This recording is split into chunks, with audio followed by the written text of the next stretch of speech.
Kitco News special coverage of the 31st Global Metals and Mining Conference is brought to you by Terra.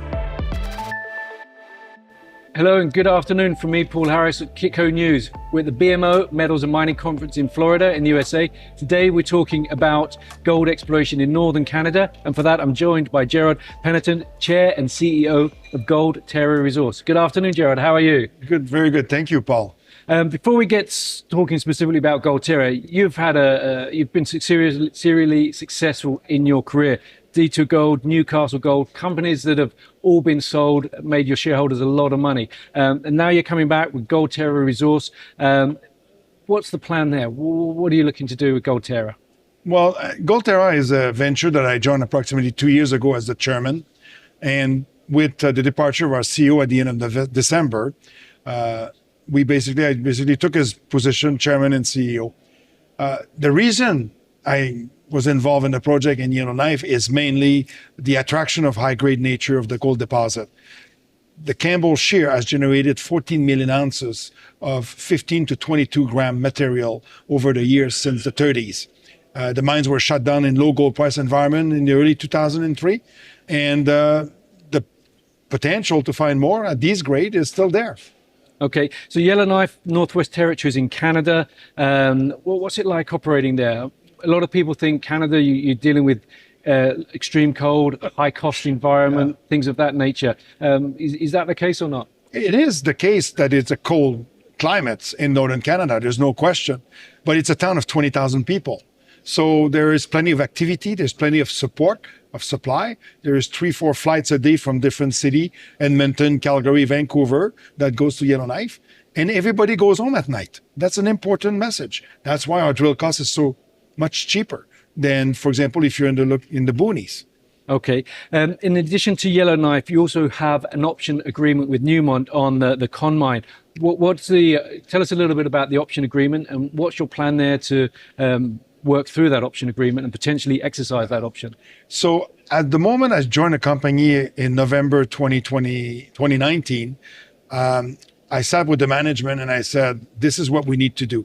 We need to go to Newmont and get an option on the Con mine because this is where the closest to town, the best expansion potential for the deposit because it's only faulted away and there's enough information for us to go after, and this is the best place to find 2, 3, 4 million ounces. So I started negotiating with Newmont in 2019 or early 2020, and it took me almost 2 years to negotiate the final deal with an option to purchase 100% of a former producer. The property is 98% reclaimed. The mine is shut down, but there's extreme good potential down plunge from the deposit to add to our current 1.2 million ounces of gold we have. Okay, so if you're, what will it take for you to exercise the option? And in addition to the actual former mine, what else can you potentially get with that option? Well, we have, just to give you an example, we have 4 rigs turning as we speak. 2 on our 100% owned North Belt, where the Mispical high-grade deposit or high-grade showing is. And I think we're going to have a lot of very good success this winter drilling it. And the other 2 drills are currently drilling on the Con mine site, just south of it, on the Campbell Shear. Campbell Shear has produced 14 million ounces of gold. And when the deal I signed with Newmont was, if I want to take the liability and have access to 100% of the property, was to spend $8 million in exploration and then find 2 million ounces or 1.5 million ounces. My goal is to find more than that, of course. The potential is there. And we started drilling in 2021. And all the 26 hole we drilled in 2021 on the Campbell Shear, we had some very good success at the Yellowknife zone. And the Yellowknife zone will be part of that resource to be defined. We think that 2 million ounces will be the threshold needed to be able to take the liability. But there's good advantage to this Con mine property. It's fully reclaimed, but there's a warehouse, there's a water treatment plant, there's a shaft that goes down to 1,900 meters that in today's world will probably cost 100 million US and take 2 years to sink. And we just have to dewater it if we want to reuse it. So I think we're in front of a very good opportunity to extend the deposit to the south and eventually access it via the existing infrastructures. Okay. And if you do have a lot of success with the exploration, does Newmont have a backing right there? They do. They do have a back and right if we find 5 million ounces, for example. We know we could find 2 to 4 to 5. And the back and right actually extend for 2 years after the exercise of the purchase option because they know you can find gold over a period of time. But at least there's a limit to the back and right. So if we find, say, 3 or 4 and they really like it, they may still want to negotiate to back in. We're looking at high grade gold, 10, 15, 20 grams. 10 grams alone is worth $600 US an ounce. And when you think about underground costs in Canada at $200, this is a great margin. You're looking at $400 US an ounce of margin. Okay. Now, you've just raised 5.6 million Canadian dollars with a bought deal financing. What's the expenditure plan for this year? What are you going to be spending that on? How are you going to advance the project? Drill, and drill more. This is the goal. This is how you create value in a junior exploration. I've done it at Detour Gold. We went from $100 million to $4 billion. Company was sold for $5 billion, but we found 20 million ounces. This Yellowknife situation with our property, with the con mine, we have 1.2 million ounces. And with the drill, we aim to find gold at high grade nature. And, that's how we're going to create a better market cap and create value for our shareholders. Okay. How many meters do you plan to drill this year? And when do you think you'll be in a position to do a resource calculation? We'd like to do a resource calculation every year if we drill 30, 40,000 meters of drilling. So far, we have money to drill 30,000 meters in 2022, and we aim to do that as we go along.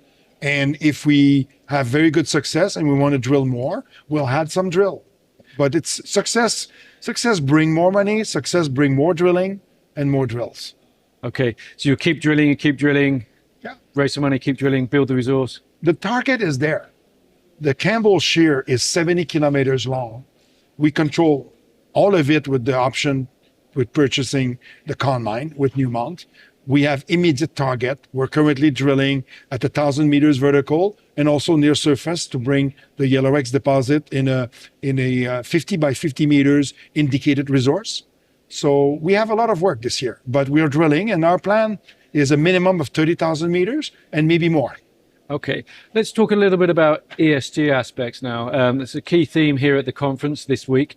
You're in Yellowknife, as you mentioned, a community of 20,000 people. How important is mining and new mining projects to that community? Well, the diamond mines of the Northern Territories or Northwest Territories are winding down. So we know that within the next 10 years, we're going to be losing some capital investment into the Northern Territories. So I think it's very important that we communicate. When I go to a new place like Yellowknife, I am a guest. I ask my host, what are your needs? What are your, there are stakeholders. There are many stakeholders. It's not just the First Nation. It's not just the local community. It's the people itself. Yeah. So you need to well communicate. Of course, the last 2 years with the pandemic, it's not been easy to do it in person. But this is something we're going to reschedule and reinitiate this year in 2022 at the end of the pandemic. And at the end of the day, it's to listen. Listen to the people. Listen to your hosts. What do they need? What do they expect? Respect their environment. Okay. That's obviously the social aspect of ESG, but obviously the E is one that draws a lot of attention to the environment. You've got some existing infrastructure there. That's obviously a positive.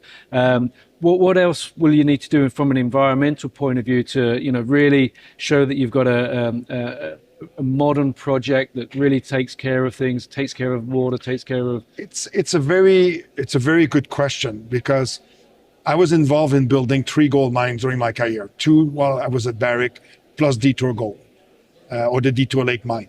And I can say very honestly that it's all about sustainability. The more you go, like for example, at Detour Lake, we had 25% employment from First Nations. So the social aspect of First Nation was very important to us. But in any gold mine that you're going to be building in the future, you need to be very responsible for the environment. You need to be as sustainable as possible and have a carbon footprint that is as neutral as possible. I'm not saying that you can be zero carbon neutral, but you do as much as you can to be so. Okay. Now, as I mentioned earlier in the conversation, you've been involved in a lot of M&A in the sort of junior space over the years. How do you see the sort of overall gold market at the moment?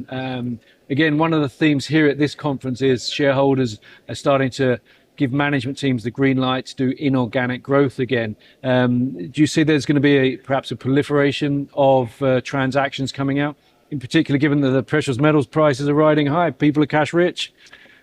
For sure, people that have production, a mine is depleting its asset every day, and he needs to replace it. Well, while I was at Barrick, we were mining 8 million ounces a year. In reality, you have to find 20. You have to replace what you've mined, and you have to show some growth. That's what investor wants. And that's the challenge of big companies. The beauty about junior company like us is that we can have a big project. We control 800 square kilometers of the Yellowknife camp, 70 kilometers of the Campbell Shear. We will make multiple gold discovery in that camp with the focus that the company has today. M&A, if it comes, it comes. Our job is to finance this and create value for shareholders. If an offer comes to the table, we'll look at it, the shareholder will decide. It's never the management to decide when the company is being sold or not. So you better be a shareholder like me at 3%. Okay, well, not everybody can be 3%. Let's look ahead to the end of the year. What are the sort of key catalysts? What are the key things you want to achieve this year? Where will Gold Terra be at the end of the year? Well, I hope that it will be in a better position than today. We're doing 30,000 meters of drilling minimum. We have 4 rigs turning now. At the end of March, we'll go down to about 2 rigs for an extended period of time. Hopefully success will bring with the assay result. We know visually that we've been successful so far, and we are looking forward to have a 42101 update resource by the end of the year, and go from there. It's one step at a time. Like I said, our target this year is 2 million ounces. If I find 2 million ounces and the market gives me $50 or $100 an ounce of market cap, that's $200 million. That's 5 times the current valuation of the company. It will quickly stack up, won't it, if you hit the ounces? Well, I think I personally invested in this company because I believe in it. And I had the flexibility to do so. I'm not just an employee of the company or a CEO. I did not take any stock options, for example. But every time I did a financing, I invested in the company. We do public financing on a regular basis, and we put the money at the drill. Excellent. Well, thank you very much, Gerard, for sharing that with us today. Look forward to hearing some of the drill results coming out as the year progresses and the resource towards the end of the year. Gerard Panneton, Chair and CEO of Gold Terra Resource. Thank you very much. Thank you, Paul. And stay tuned for more from Kitco News from the BMO Metals and Mining Conference. Kitco News special coverage of the 31st Global Metals and Mining Conference is brought to you by Gold Terra.